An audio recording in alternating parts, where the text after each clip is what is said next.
We'll be recording a light and dark hero tier list, but first things first, statistically 98.8% of you are not subscribed.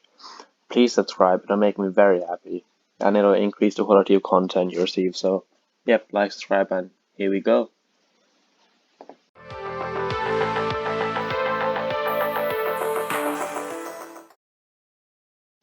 So let's get into the video. Let's start off with the Dark Priestess. She's a good interrupter, a decent healer.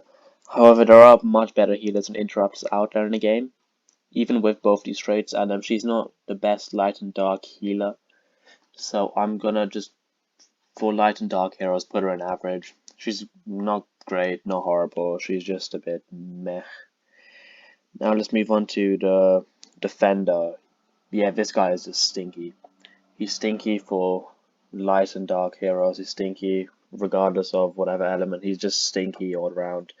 I wouldn't recommend leveling him up or anything. Just use him as fodder for your other light heroes. Now let's go on to the Dragon Rider. He grants AoE buffs and heals. However, the heals are quite small compared to, say, Serene here, who we'll move on to in a bit. And there are much better AoE damage heroes on this list, but he's not stinky per se if you just look at light and dark heroes. So I'll put him in average again. He's quite similar to the Dark Priestess in terms of viability. Not amazing, not horrible, just average. Now let's go on to this guy. Okay, this guy, I've forgotten his name, he's so bad. But he's not the best of heroes, he's not even the best of tanks. He's a pretty trash hero, if I'm being honest with you. I wouldn't recommend doing anything with him. He's a bad tank compared to other tanks in the game.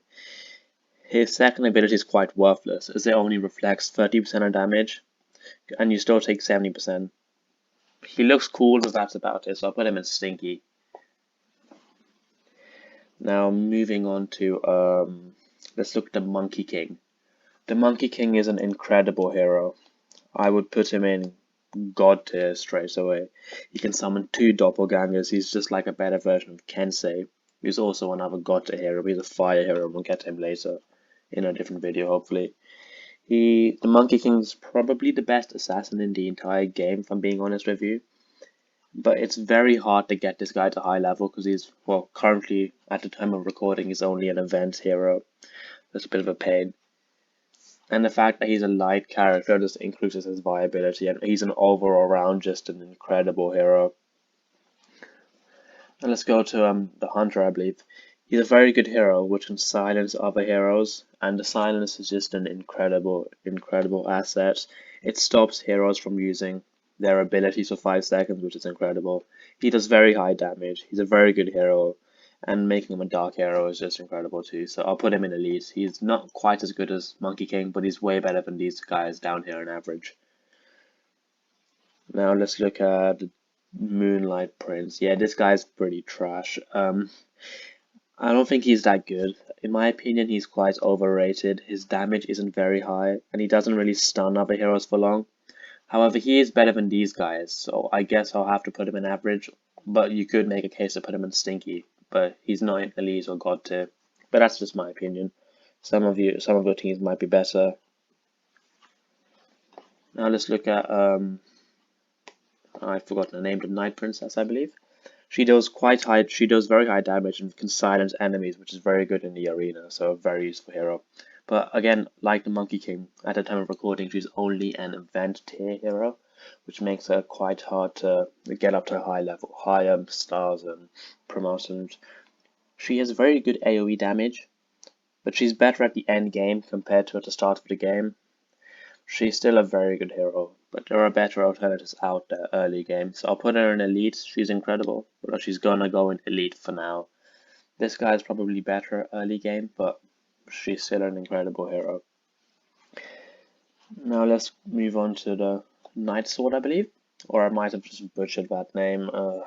I don't actually have this guy, but he does massive AoE damage and can stun heroes, although it's not for very long, but the stun can still be useful. He does high damage and can switch from melee attacks to ranged attacks, which is very incredible. I really should get him unlocked and leveled up, but he's just not in my team, so yeah. He can also increase critical rate, which is very useful for the entire team, and he's a very good hero for damage, so I'm going to put him in God tier. I think he's like a better version of the Hunter. He's very good.